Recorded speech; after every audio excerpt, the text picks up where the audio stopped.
আজ আমাদের সুন্দরবন যাত্রার প্রথম দিনের ভিডিও তোমাদের সাথে শেয়ার করব।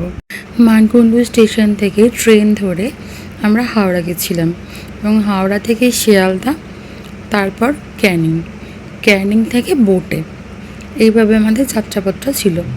আমাদের মোট 4টি ফ্যামিলি সঙ্গে গেছিলাম আর অনেকগুলো পুচকে ছিল। তার মধ্যে সব থেকে ছোট্ট পুচকে ছিলেন রিভান।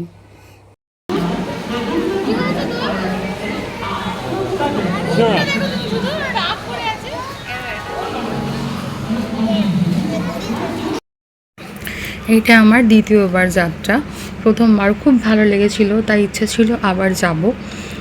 যাক, এবারে আমার বাবাকে নিয়ে যেতে পেরেছি, সেটা আমার খুব ভালো লেগেছে। ভাই টাইম মতো পৌঁছাতে পারেনি বলে ও যেতে পারলো না, কিন্তু ওরও যাওয়ার খুব ইচ্ছা ছিল। যাক, নেক্সট বার দেখা যাবে। এই ছিল আমাদের বোটের নাম ছিল জঙ্গল কুইন।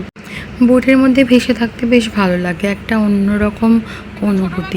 অনেকগুলো বোট পাশাপাশি দাঁড়িয়েছিল, সবাই একে একে বোটে উঠছিল। আমাদের বোটটার নাম ছিল জঙ্গল কুইন।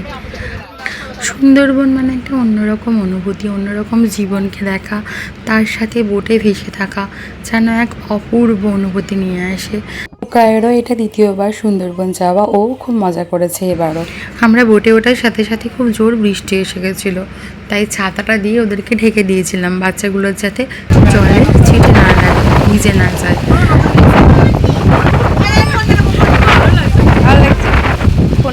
বোটের এই সামনেটা বসতে না আমার খুব ভালো লাগে। তারপর আমাদের নামানো হলো হ্যামিল্টন বাংলো, বেকন বাংলো দেখানোর জন্য, কিন্তু হ্যামিল্টন বাংলোয় রিপেয়ারের কাজ হচ্ছিল বলে ওদিকে আর নিয়ে গেল না। আমরা বেকন বাংলোর উদ্দেশ্যে রওনা হলাম। সুন্দরবনে গোসাবা দ্বীপে বিদ্যা নদীর তীরে কাঠ দিয়ে তৈরি এই বাংলো 1932 সালে 29শে ডিসেম্বর কবিগুরু রবীন্দ্রনাথ সমবায় আন্দোলন ও গ্রামীণ উন্নয়নের কাজ দেখতে এখানে এসেছিলেন। খুবই যাতায়াত পথ ছিল শিয়ালদহ থেকে ক্যানিং, এবং সেখান থেকে স্টলারে চড়ে গোসাবা ঘাটে পৌঁছান এবং এই বাংলায় সময় কাটান। স্যার হ্যামিল্টনের আমন্ত্রণে বিশ্বকবি রবীন্দ্রনাথ ঠাকুরের সুন্দরবন ও সমবায় কার্যক্রম পরিদর্শনের ঐতিহাসিক স্মারক হয়ে রয়েছে এখনও এই বাংলোটি। এরপর আমরা আবার বোটে এলাম। এই রাস্তাটা এবার নতুন, আগেরবার এই রাস্তা দিয়ে আমরা যাইনি।